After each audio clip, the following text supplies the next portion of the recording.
PKN செய்திகளுக்காக புதியவன். பாரதிய ஜனதா கட்சியின் நாளை நமதே தமிழ்நாடும் நமதே 2026 மத்திய பட்ஜெட் விளக்க தெருமுனை கூட்டமானது திருவொற்றியூர் மேற்கு மண்டலில் 7வது வட்டம் கார்கில் நகரில் சக்தி கேந்திரா பொறுப்பாளரும் மண்டல துணைத் தலைவருமான ஜெயக்குமார் தலைமையில் நடைபெற்றது. சிறப்பு அழைப்பாளர்களாக மாவட்ட பொதுச் செயலாளர் திருமதி தீபா அவர்கள், மாவட்ட துணைத் தலைவர் ஜெய் கணேஷ், மாவட்ட துணைத் தலைவர் மண்டல் பிரபாரி பிளாஸ்டிக் குப்பன் கலந்து கொண்டார்கள். நிகழ்ச்சியை மண்டல் தலைவர் நரசிம்மன் மற்றும் மண்டல் பொதுச் செயலாளர் சண்முகம் மற்றும் வேல்பாண்டியன் சிறப்பாக ஏற்பாடு செய்திருந்தனர். இக்கூட்டத்தில் பாரதிய ஜனதா கட்சி நிர்வாகிகள், கூட்டணி கட்சி நிர்வாகிகள் மற்றும் பொதுமக்களும் கலந்து கொண்டனர். வந்து 500 ரூபாயை குறைப்போம், மாசம் வந்து இபி பில் ரீடிங் எடுப்போம். அதே மாதிரி அவர் சொன்னாரு, துணை முதல்வர்னு ஒரு தத்தி முதல்வர் இருக்காரு, துணை முதல்வர். அவர் என்னன்னா ஒரு செங்கலை வச்சுப்பாரு, எய்ம்ஸ் வரலன்னு சொல்லிட்டு. இப்போ மதுரையில் அவர் சொன்ன அதே செங்கல் அங்கே எய்ம்ஸ் வந்துருச்சு. இப்போ என்ன பண்ண முடியும், அந்த செங்கல் எடுத்து அவர் தலையிலே தான் உடைச்சிடணும் அவரு. அதே மாதிரி முதல் கையெழுத்து நீட்டை வந்து நாங்கள் ரத்து பண்ணுறதுக்கு தான் போடுவோம்னு சொன்னார். 5 வருஷம் முடிய போது கையெழுத்து போடுறதுக்கு அவங்களுக்கு இன்னும் பேனா கிடைக்கல.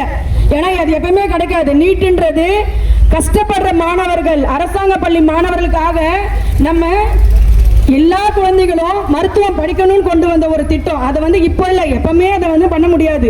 அப்படியே பார்த்தாலும் இந்த நீட்டுக்கு வந்து முதல்ல ஆதரவு தெரிவித்தது யாருன்னா காங்கிரஸ் கட்சி. அப்போ அவங்க இருக்கும்போது எல்லாத்தையும் கொண்டு வந்துட்டாங்க. இவங்க கூட்டணின்ற பேர்ல இவங்களே வந்து கொண்டு வந்துட்டு எதிர்த்துருவாங்க அதை.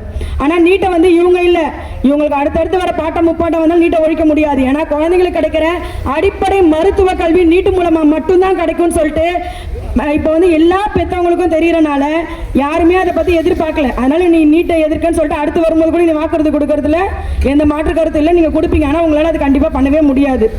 அதே மாதிரி மதுக்கடைகளை குறைக்கிறேன்னு சொல்றீங்க. சில மாதிரி மதுக்கடைகளை குறைக்கிறேன்னு சொல்லிட்டு இந்த பக்கம் மூடுற மாதிரி இன்னொரு இடத்துல திறந்துடுறீங்க. போதை குழந்தைங்க ஒரு அரசாங்க பள்ளியில் படிக்கிற எல்லா குழந்தைகளும், முக்கால்வாசி குழந்தைங்க பெற்றவங்க கண்ணீர் வடிச்சுட்டு தான் இருக்காங்க. அந்த குழந்தைங்க பள்ளிக்கு அனுப்புறது கூட இப்போ ரொம்ப ஒரு கஷ்ட காலத்தில் தான் இருக்காங்க. ஏன்னா எந்த குழந்தையுமே அவங்களுடைய எதிர்காலத்தை வந்து அவங்க பெற்றவங்க நினச்சி கவலைப்படாமல் கிடையாது. முன்னெல்லாம் அப்படி இல்லை. இப்போ பெண் குழந்தைகள், இப்போ நாங்கள்லாம் படிக்கும்போது இங்கேருந்து ராயபுரம் பஸ்ஸில் போவோம், தனியாக தான் போவோம். பஸ்ஸு கூட்டமாக தான் இருக்கும், பஸ்ஸில் ஏற முடியாமல் தொங்கிட்டே போவோம். ஈவினிங் வருவோம், டியூஷன் போவோம், எல்லாமே அப்பயும் இருந்தது. ஆனால் இப்போ இங்கேருந்து ஒரு 1/2 கிலோமீட்டர் 1 கிலோமீட்டர் கூட குழந்தைங்க தனியாக ஸ்கூலுக்கு போக முடியல, டியூஷனுக்கு போக முடியல. அப்பாவையும் அம்மாவையும் அண்ணன்களையும் தம்பிகளையும் எதிர்பார்த்து தான் அந்த பெண் குழந்தைகள் போகிறாங்க. அப்போ இப்படி இருக்க ஒரு அவல நிலையோட ஆட்சி வந்து உங்களுக்கு எல்லாத்துக்கும் வேணுமான்னு முதல்ல நீங்கள் யோசிக்கணும்.